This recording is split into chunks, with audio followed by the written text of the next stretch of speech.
उपचुनाव के नतीजे आ चुके हैं। जदयू दोनों सीट पर जीत का झंडा गाड़ चुकी है। लाख दावों के बावजूद राजद यानी कि लालू और लालू के लाल तेजस्वी यादव जीत नहीं पाए। हालांकि ऐसा लग रहा था कि कम से कम तारापुर विधानसभा से राजद बाजी मारने वाला है, पर ऐसा हुआ नहीं। उपचुनाव से पहले चर्चा थी बिहार के 3 अहम युवा चेहरों की। तब चर्चा इसलिए थी क्योंकि सबको लग रहा था कि उपचुनाव में ये युवा चेहरा कुछ कर दिखाएंगे, पर चुनाव के परिणामों के बाद बता दें कि कुछ खास ऐसा युवा चेहरा कर नहीं पाए। और अब चर्चा इसलिए कि क्यों हार गए ये तीनों युवा चेहरा। चलिए जानते हैं उपचुनाव के परिणाम पर युवा नेता चिराग पासवान, राजद नेता तेजस्वी यादव और कांग्रेस नेता कन्हैया कुमार के बारे में कि हार के बाद उनका क्या कहना है। आखिर ये चेहरा इतना एक्टिव होने के बावजूद मैदान से बाहर क्यों हो गए और क्यों ये जनता के बीच अपनी पहुंच नहीं बना पाए। कहां और कैसे चूक हुई इन नेताओं से, के जवाब को जानने की कोशिश करेंगे। नमस्कार, मेरा नाम बीना है और आप द इंडिया टॉप देखना शुरू कर चुके हैं। उपचुनाव में किसी की चर्चा सबसे ज्यादा हुई तो वो रहे तेजस्वी यादव। ऐसा इसलिए भी क्योंकि गरीबों का मसीहा कहे जाने वाले लालू प्रसाद यादव इस उपचुनाव में आए और प्रचार भी किया। ऐसा लग रहा था कि बिहार के सियासत में युवा चेहरों का असर साफ तरह से देखने को मिलेगा, पर ऐसा होता दिखा नहीं। सबसे पहले बात करते हैं तेजस्वी यादव की, तो बता दें कि मुद्दा तो बहुत ही अच्छा था, महंगाई और बेरोजगारी। तेजस्वी यादव का परिश्रम, लालू प्रसाद का प्रचार और महंगाई के मुद्दे से सत्ता पक्ष पर आक्रामक सबके सब फेल हो गए।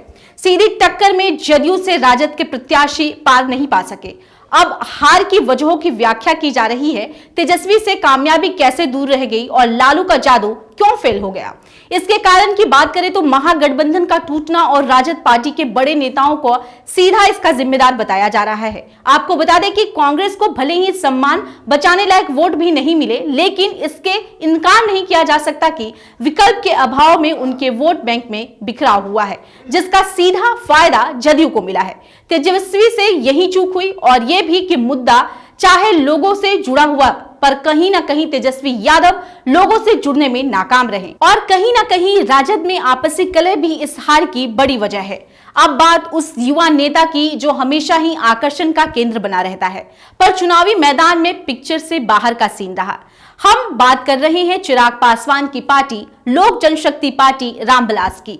असल में आमने सामने की लड़ाई में कांग्रेस के साथ लोजपा भी बाहर और तबाह हो गई। दोनों को हार में ही जीत का आनंद लेना पड़ा। उपचुनाव के पहले जो कहा जा रहा था कि चिराग पासवान को वोट मिलेंगे, वो दूर दिखाई देते रहे। कहते हैं कि घर का बेदी लहंगा ढाए, और जब घर की बातें बाहर निकल जाती है तो लोग साथ नहीं देते बल्कि साथ छोड़ देते हैं। राजद की तरह ही चिराग पासवान के साथ भी घटना घटी। इनके भी जो पार्टी है 2 गुटों में बट गई। आपको बता दें कि 2 गुटों में बटने के कारण वोट का बिखराव हुआ और इनके सारे दावे हवा हवाई हो गई। इसके साथ ही आपको बता दें कि जदयू को सीधा निशाना बनाने वाले चिराग पासवान भी इस बार चुनाव में काफी बुरी तरीके से हारे हैं और जदयू को अपना टारगेट करने वाले बार बार चिराग पासवान की बात करें तो आपको बता दें कि चिराग पासवान जो हैं वो जदयू को टारगेट करते रहे हैं। उनका ये दावा था कि वो इस चुनाव में जदयू को उनकी औकात बता देंगे, लेकिन जनता ने बता दिया कि जदयू जो है वो दोनों सीटों पर जीत गई है और जनता आज भी जदयू से खुद को कनेक्ट करती है। और फिर बात वही कि कहीं ना कहीं चिराग पासवान भी आम जनता के साथ खुद को कनेक्ट नहीं कर पाए। अब बात तीसरे युवा नेता की, जिसके दम पर कांग्रेस मैदान में बड़े जोश के साथ उतरी थी और जो कह रही थी कि कन्हैया कुमार के आने से राजद में जो है वोटों का बिखराव होगा। कन्हैया का स्टारडम भी फेल रहा। आपको बता दें कि उपचुनाव की घोषणा के बाद भाजपा को अलविदा कहकर कांग्रेस से हाथ थामने और कांग्रेस से हाथ मिलाने वाले कन्हैया कुमार भी इस चुनाव में मोर्चे से बाहर दिखे, फेल दिखे। लोकसभा चुनाव के बाद उनकी लगातार दूसरी असफलता है। कांग्रेस को उनसे नाक बचाने कर भी मदद नहीं मिली। हालांकि उन्हें ऐसे नतीजों का एहसास पहले ही हो गया था, इसलिए जाते वक्त चुपके से निकल गए। जबकि आए थे तो पटना में लालू प्रसाद पर खूब गरजे बरसे थे। उनके 2 अन्य साथी जिग्नेश मेवानी और हार्दिक पटेल का तो अता पता ही नहीं चला। कांग्रेस के कई नेताओं को भी नहीं पता कि अब आए और कब कहां चले गए। लालू प्रसाद यादव के राष्ट्रीय जनता दल की हार से कांग्रेस खुश हो सकती है और कांग्रेस की ऐसी दुर्गति से राजद राजद को भी कहीं ना कहीं कुछ सुकून मिल सकता है। लगातार जमीन से कटती जा रही कांग्रेस के नेताओं ने वोटरों को रिझाने में कोई कोर कसर नहीं छोड़ी थी। पार्टी के बड़े बड़े नेता छोटे छोटे शहरों में गए, वोटर दो हिस्से में बंट गए। कांग्रेस को भाव नहीं मिला। अब कांग्रेस चाहे तो राजद से मोल भाव कर सकती है। तारापुर में उसे जितना वोट मिला है, अगर वो राजद के पक्ष में आता तो परिणाम शायद कुछ बदल सकते थे।